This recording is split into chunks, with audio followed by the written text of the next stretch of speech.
Баршаңызға сәлем достар. Бүгін сіздермен бірге өте дәмді болып шығатын Спартак тортын дайындаймыз. Ол үшін ең алдымен ұнға какаомызды салып, жақсылап тұрып араластырып аламыз. Енді қамырға 2 дана жұмыртқамызды ыдысқа жарып аламыз.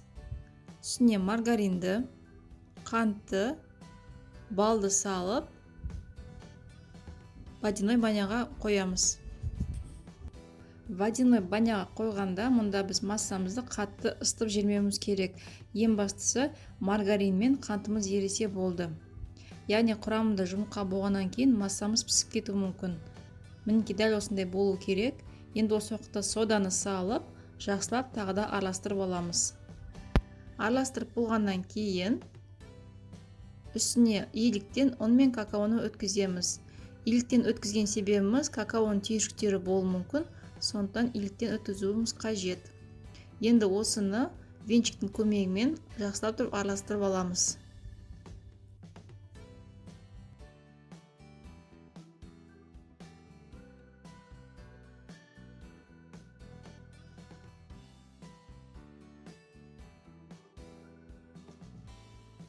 Дәл осындай болғанша венчикпен араластырамыз, кейін лопатканың көмегімен жақсылап біріктіреміз. Енді осы қамырымызды еш қолымызбен ұстамай пищевой пленкаға саламыз. Пищевой пленкаға салған себебіміз қамырымыз өте жұмсақ әрі қолға жабысқақ болып келеді. Қамырымызды, яғни қамырымызды жаю мүмкін емес. Қамырымыздың қолға жабыспас үшін осылай пищевой пленкаға салып, холодильникке 2 сағатқа қоямыз. Содан кейін қамырымыз мүлдем қолға жабыспайтын болады.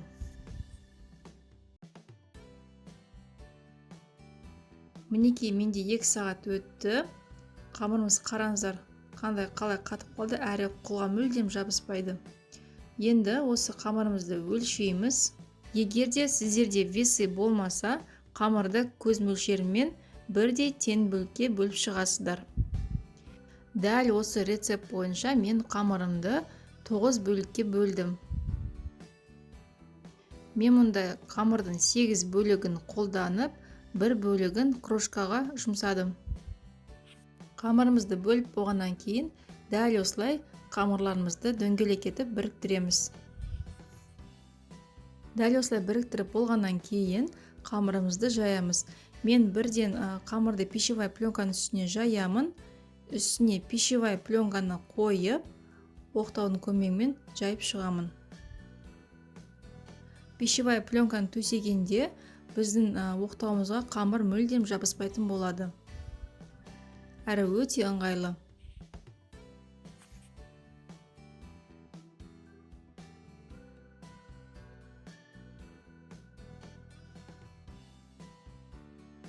Мінекей дәл осылай біркелкетіп жайып шығамыз. Жайып болғаннан кейін пищевой пленкамызды алып, шаншқын көмегімен тесіп шығамыз. Шаншқынмен тескен себебіміз қамырымыз пісіп жатқан кезде көтеріліп кетпейді. Енді осыны қызып тұрған пеште 180 градуста 5-6 минуттай пісіріп аласыздар. Мінекей мен қамырларым дайын. Ыстық күйінде бірдей формада етіп кесіп алдым. Енді торттың креміне кірісеміз. Ең алдымен қаймағымызды өлшеп аламыз. Егерде сіздерде дәл менікіндей қаймағыңыз қою, осындай творожный сыр сияқты болсын десеңіз, 1 күн бұрын марлеге салып, артық суын сорғытып алыңыздар. Сол кезде қаймақтарыңыз өте қою болып шығады. Енді осының үстіне сахарный пудраны, сливкиді құйып, жақсылап тұрып бәрін біріктіріп араластырамыз.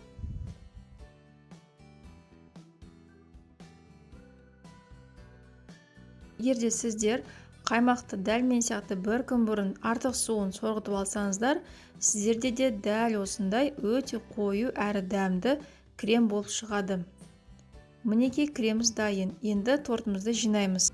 Тортымыз жылжып кетпес үшін подложкаға азғантай крем жағып, коржығымызды қоямыз. Енді кремімізді салып, тортымызды жинаймыз. Мен мұнда әр коржың арасына 2,5 қасықтай крем салып, тортымды жинап шықтым.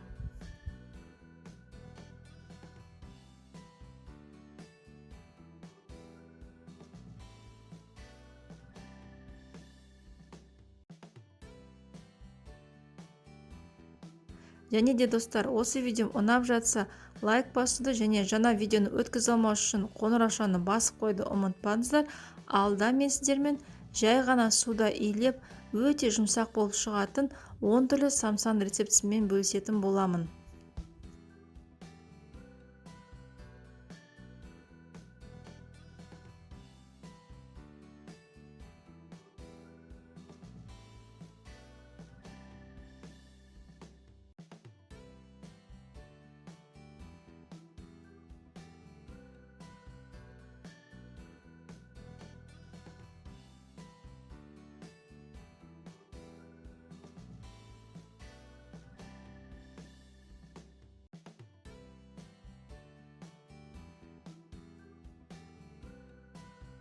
Мінекей, енді ең соңғы коржымыз салған кезде төменгі жағымен саламыз.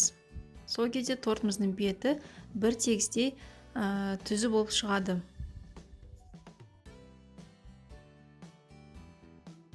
Енді қалған кремді лопатканың көмегімен торттың бетіне, шеттеріне жақсылап жағып шығамыз.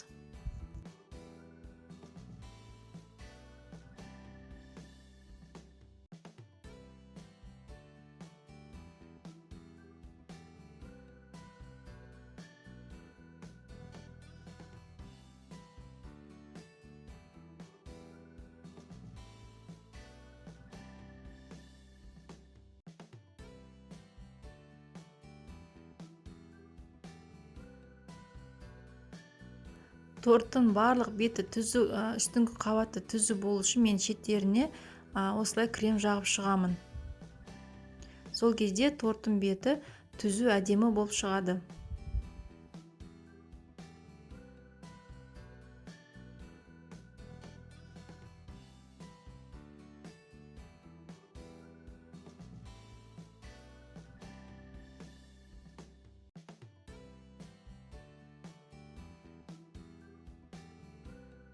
Мен торттың бетін әрлеуге тағы да қосымша азғантай сливки мен вареный сгущенканы араластырдым.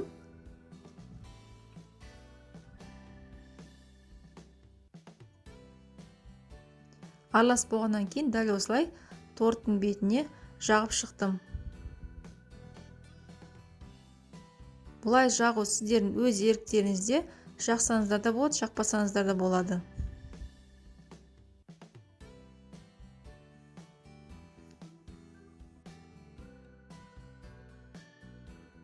Жағып болғаннан кейін мен торттың алдын ала бір коржығымды крошка етіп сепіп қойдым.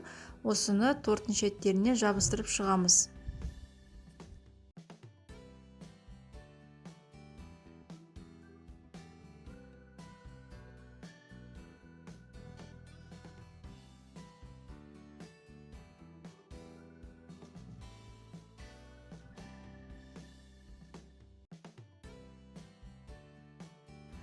Торттың әрлеуін өз қалауынша әртүрлі қылып істесеңіздер болады. Мына крошканы шетіне жабыстырып, не болмаса толықтай бетіне сүйіп шықсаңыздар болады. Мен мұнда крошканы шетіне жабыстырып болғаннан кейін шоколад пен майды араластырып, осындай узор жасадым.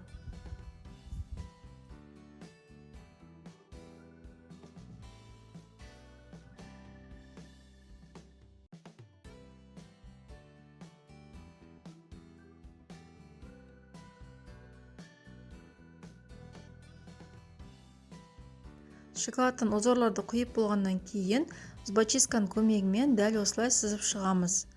Дайын болған тортымызды міндетті түрде холодильникке 7-8 сағатқа қойыңыздар. Сол кезде креміміз крожға сынып, дәмі өте ерекшелене түседі.